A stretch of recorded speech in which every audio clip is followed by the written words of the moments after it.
This is Nightly Business Report with Tyler Matheson and Sue Herrera. Blue chips see green. The Dow has its 10th record close since the election. And now some are wondering whether this aging bull market's found the fountain of youth. Pipeline plans, a controversial infrastructure project, was stopped over the weekend, but the fight is likely far from over.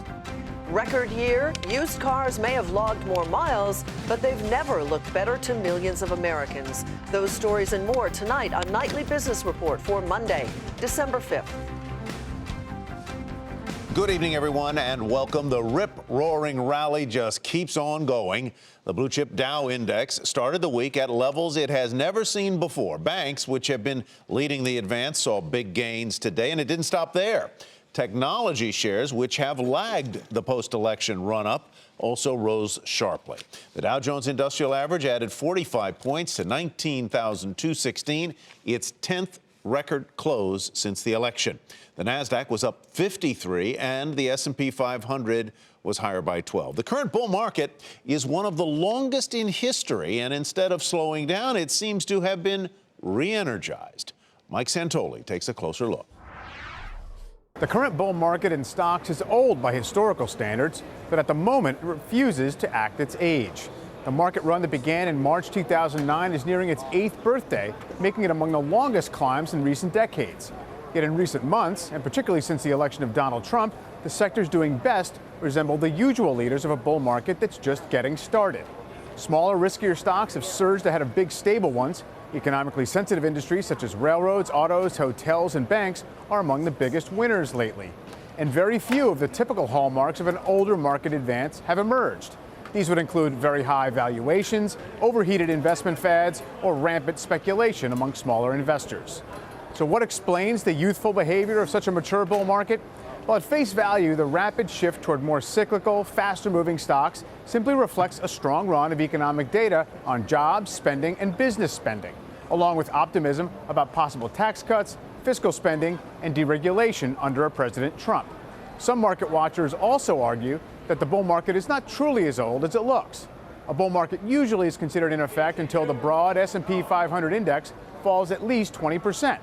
This hasn't happened since 2009, but the index nearly got there in 2011, and in late 2015 and early this year, global equities, small cap shares, and most industrial stocks all dropped at least 20%. And in any case, the S&P has generally gone sideways for nearly 2 years. By this view, the market had a rest and a retrenchment that might have refreshed buying interest in stocks that rely on stronger economic growth. What it means for future returns is hard to say. Despite the flat market trend since early 2015, stocks did not become notably cheaper relative to corporate profits, and it's unclear how much higher interest rates can climb without slowing down the economy or demand for stocks.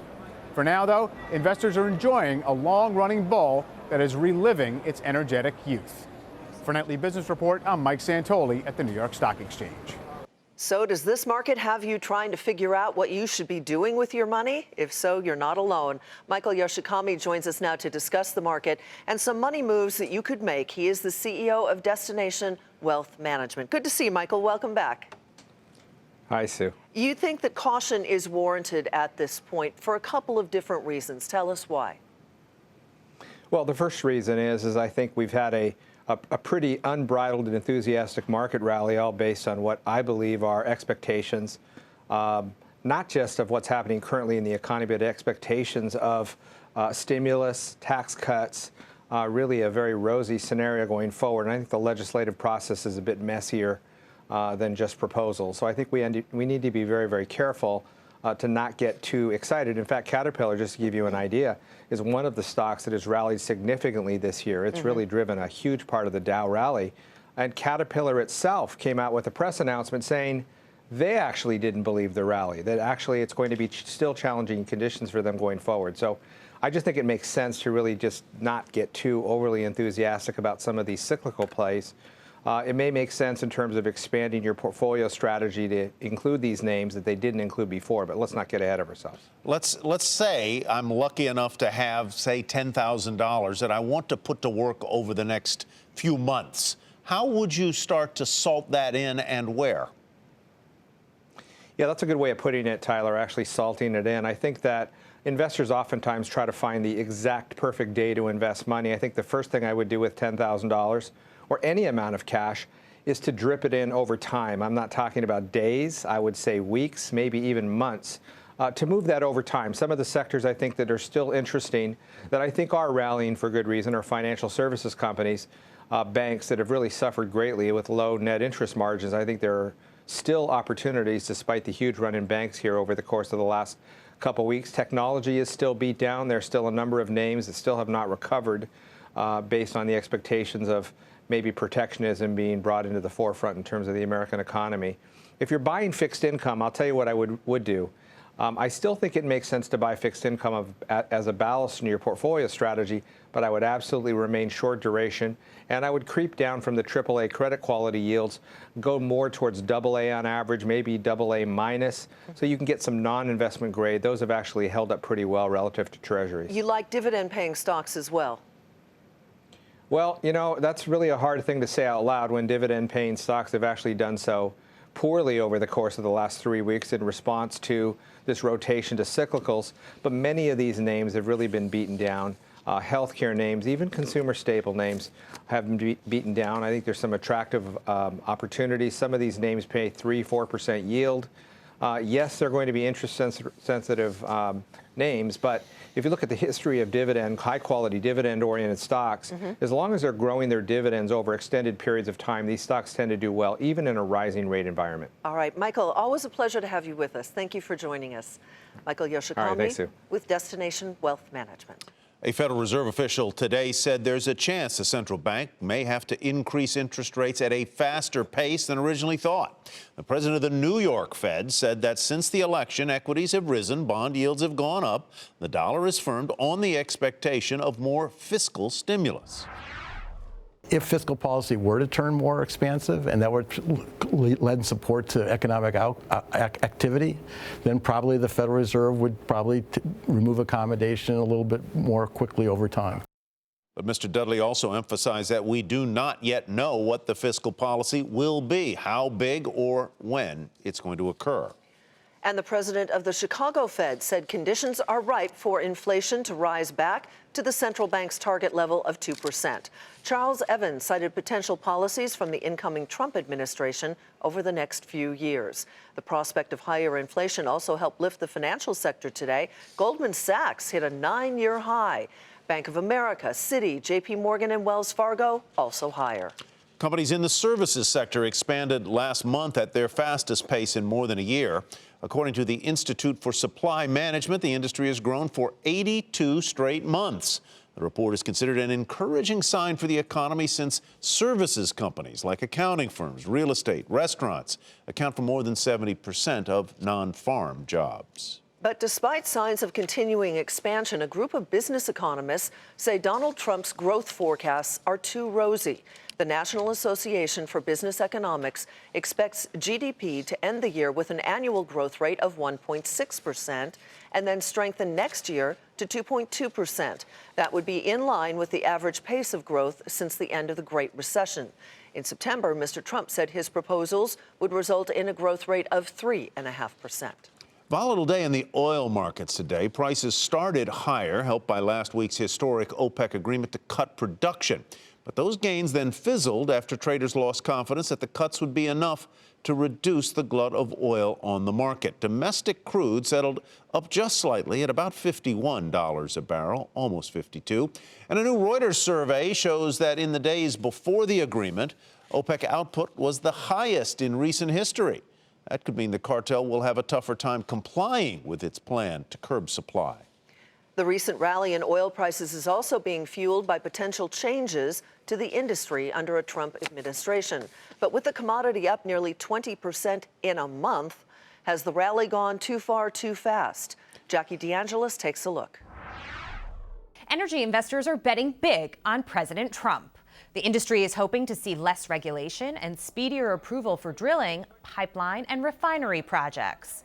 I will cancel job-killing restrictions on the production of American energy including shale energy and clean coal, creating many millions of high-paying jobs. Not only are big oil stocks moving, but the exchange-traded funds that track the different energy-related companies are also soaring. The XLE is up more than 10% in 1 month. The OIH, the Oil Services ETF, up more than 20% in the same time. Drilling down on the names, in big oil, you've got Exxon, Chevron, and Hess all moving to the upside and taking the major averages with them. Remember, when drilling regulations are looser, big oil prospers. The servicers, Halliburton, Baker Hughes, and Schlumberger, also outperforming. They provide big oil the tools it needs to drill. Then the refiners, Valero, Phillips 66, Repsol, they'll be churning more crude into gas. Crude oil's made quite a bit of rally. OPEC has put in some real cuts. The market liked that. The market reacted. It went up. And the market's also looking at possible cuts now from non-OPEC countries. So although we've made quite a bit of rally, we may see a little bit more. Crude oil itself is up almost 20% in the last month. Part of that is off the recent OPEC announcement to cut production. But a lot of it is also attributable to the Trump trade. The question now, how much higher can the commodity and the stocks go? The reason why I think we moved too far too fast is we have the rig count going up, we have Donald Trump who's pro-drilling, and we have the U.S. who's done very well, showing us that they've done very well in production of crude oil. Their costs have gone down, the price of crude is rallying, more wells are going in. More wells go in, more crude gets on the market, more oversupply, down we go. For Nightly Business Report, I'm Jackie DeAngelis. Protesters in North Dakota celebrated the Obama administration's ruling this weekend to stop the expansion of a controversial pipeline. But the company behind the project says it has no plans to reroute the line right now. And as Morgan Brennan reports, the fight isn't over just yet. The energy industry was taken by surprise when the Army Corps of Engineers denied an easement for the Dakota Access Pipeline. The move was unprecedented since Energy Transfer Partners met its permitting and legal requirements. But the battle for a controversial 1,100-foot crossing, the missing link in a nearly 1,200-mile pipeline, is far from over, especially since the next president has vowed to make America energy independent. Analysts believe the Trump presidency will be a boon for pipelines, especially if the regulatory process at the federal level is streamlined. That starts with Dakota Access, which many believe the incoming administration will support. A lot of it's really going to depend on what happens when President-elect Trump gets sworn into office and how the agenda with regard to the priority list for energy infrastructure shapes up within the first few months. Dakota Access is a nearly $4 billion project, but the midstream energy companies that process, store, and transport oil have billions more in proposed pipelines, including TransCanada's Keystone XL Northern Leg and Enbridge's Line 3 replacement. Overall, experts expect the Trump administration to benefit the pipeline industry in several big ways. First, a red tape rollback at the federal level. And second, the enactment of policies that accelerate oil and gas drilling, which would drive up demand for transportation. From a sector perspective, we remain very bullish and constructive on U.S. energy infrastructure. And from a large cap perspective, we continue to like Kinder Morgan, Enterprise Products Partners, and Magellan Midstream Partners. But there are risks. While analysts expect oil and natural gas prices to continue recovering in 2017, renewed weakness would dent pipeline volumes, a key industry metric. And while a more streamlined federal approach would help usher in new projects, they will still be subject to state and local rules. And then there are protests and lawsuits, which no amount of business-friendly policy in Washington can prevent, even for Dakota Access. For a Nightly Business Report, I'm Morgan Brennan. Still ahead, where the jobs are. We'll take you inside the industry that's expected to hire a lot of workers in the coming years.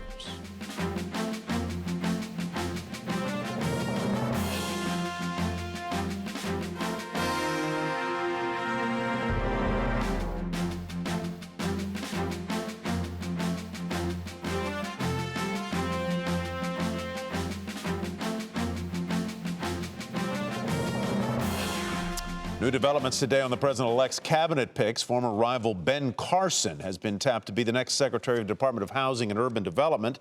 And there's a meeting scheduled tomorrow with ExxonMobil CEO Rex Tillerson. John Harwood joins us from outside Trump Tower. John, we know Dr. Carson is a respected neurosurgeon. But why did Mr. Trump pick him to head up the housing agency? Well, he adds diversity to the cabinet, Tyler, as an African-American, and the constituency of the Department of Housing and Urban Development has a significant African-American element to it. However, he does not have experience in housing policy, and this is an objection that Democrats and even some Republicans have raised about this pick. He may have a challenge getting confirmed. And what about Rex Tillerson and the meeting tomorrow with the Exxon CEO, John? Well, I think, Sue, that represents the fact that Donald Trump does not seem satisfied with the choices that he's got for Secretary of State. He'd been looking initially at Rudy Giuliani, Mitt Romney, Bob Corker, David Petraeus. All those remain possibilities, but it does seem to me that Donald Trump is signaling he doesn't like the menu. He's looking for other options, and Rex Tillerson may not be the only one. Also, John Bolton, who was the UN ambassador under George W. Bush, is also appearing to be back in the mix. John Huntsman, the former governor of Utah and ambassador to China, one also apparently in that mix as well. And speaking of China, over the weekend, as you know, John, Mr. Trump took a very tough line with China, one of our top trade partners, second largest economy. How has China reacted? Well, it's very interesting. We've seen dual reactions both from the incoming Trump administration and from the Chinese. Initially, Mike Pence came out over the weekend and said this was merely a courtesy call that was initiated by the president of Taiwan. And Russia, through the foreign ministry, said, well, this was a trick played by Taiwan. But Donald Trump has gotten tougher in his remarks. He tweeted today that China didn't ask our permission before they devalued their currency or implemented tariffs to make it more difficult for U.S. exporters. And China, through one of its official editorial outlets, indicated that Donald Trump had been risking a breach in relations. So we don't know whether this is just brinksmanship. Both sides need each other. China lends us a lot of money, which we need, and we also buy a lot of their goods. But at the moment, there does seem to be a rise of tensions from that initial reaction to that phone call. All right, John, thank you very much. John Harwood, outside of Trump Tower in New York City. And Trump Tower is where the president-elect has spent the majority of his time since Election Day. And that has increased security measures around one of New York City's busiest neighborhoods. So today, New York City asked the federal government for up to $35 million to help cover those additional costs. The CEO of United Technologies, the parent company of Carrier, spoke today about the decision to keep jobs at an Indiana plant and not to move them to Mexico.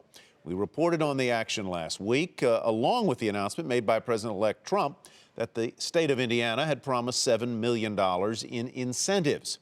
In an exclusive CNBC interview, the head of United Tech said the decision will pay off over the long term. There was a cost as we thought about keeping the Indiana plant open. At the same time, and I'll tell you this because you and I, we know each other, but I was born at night, but not last night. I also know that about 10% of our revenue comes from the U.S. government. And I know that a better regulatory environment, a lower tax rate, can eventually help UTC over the long run. And Donald Trump is going after another company for sending jobs overseas. In a tweet sent late Friday, the president-elect targeted Rexnord, a Milwaukee-based maker of bearings and gears. He wrote, quote, Rexnord of Indiana is moving to Mexico and rather viciously firing all of its 300 workers. This is happening all over our country. No more. He also reiterated his position that companies that move production abroad would face consequences, including a 35% import tariff. Shares of Rexnord fell about 1%. Under Armour inks its first uniform deal with a professional league, and that is where we begin tonight's market focus. The athletic clothing maker signed a 10-year deal with Major League Baseball to supply all on-field, training, and game day apparel starting with the 2020 season. Financial terms of the partnership were not released. Under Armour shares rose 1% to $30.43. In a recent letter to U.S. transportation regulators, Apple expressed its support for the development of self-driving cars while also revealing it has invested heavily in the autonomous technology. The tech giant called upon regulators to limit the amount of restrictions placed on testing of self-driving vehicles. Shares of Apple fell a fraction today at $109.11. New Oriental Education and Technology Group responded today to reports that we told you about on Friday, alleging the company committed college application fraud. China's largest private educator said the media reports could mislead readers about the company's legitimate businesses and may harm the reputation of New Oriental. It added that it plans on penalizing any employee misconduct. The shares rose 4% to $43.90. Amazon has opened a first-of-its-kind grocery store where customers make purchases without waiting in a checkout line. The Seattle store, called Amazon Go, uses sensors that track what items are placed in a shopper's cart. Any products that leave the store are billed to the customer's account. Currently, the service is only available to Amazon employees, but it's expected to be open to the public early next year. Shares of Amazon rose 2% to $759.36. Unemployment has been at or below 5% for nearly a year. And as we reported on Friday, November was the 74th consecutive month that the economy added jobs. But there's one industry that's expected to be one of the fastest growing job generators in the country: marijuana. Kate Rogers reports from Denver.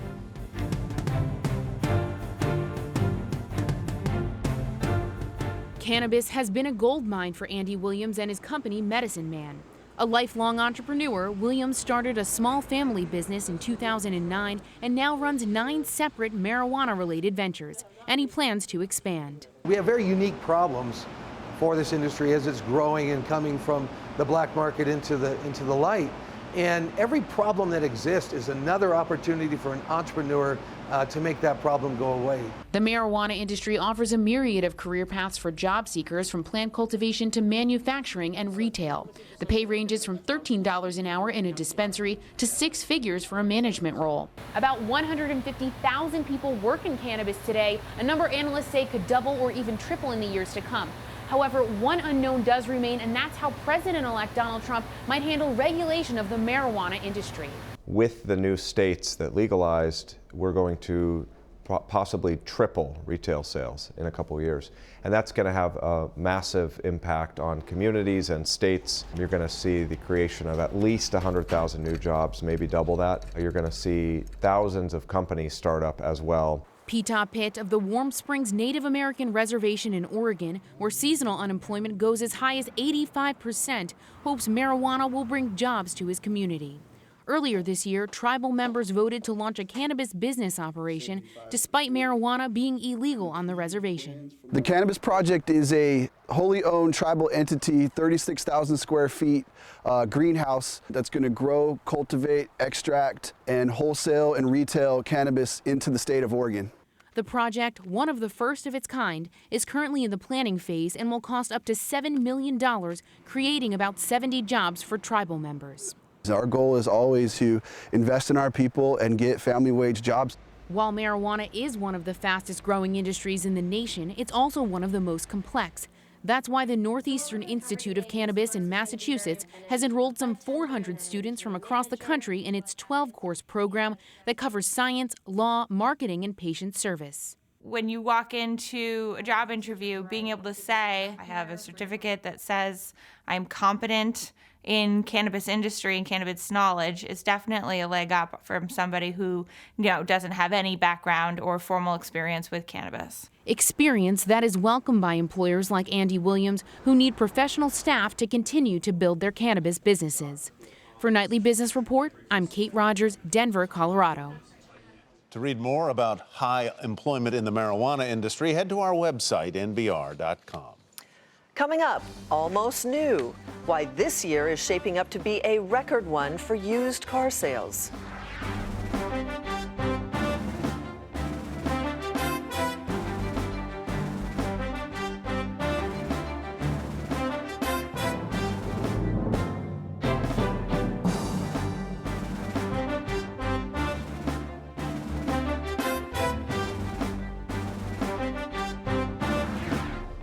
Drivers are hitting the road. Motorists logged about 3% more miles in September when compared to a year ago, a record-setting pace. According to the Department of Transportation, just under 2.5 trillion miles were driven on roads and highways, the most ever during the first 9 months of the year.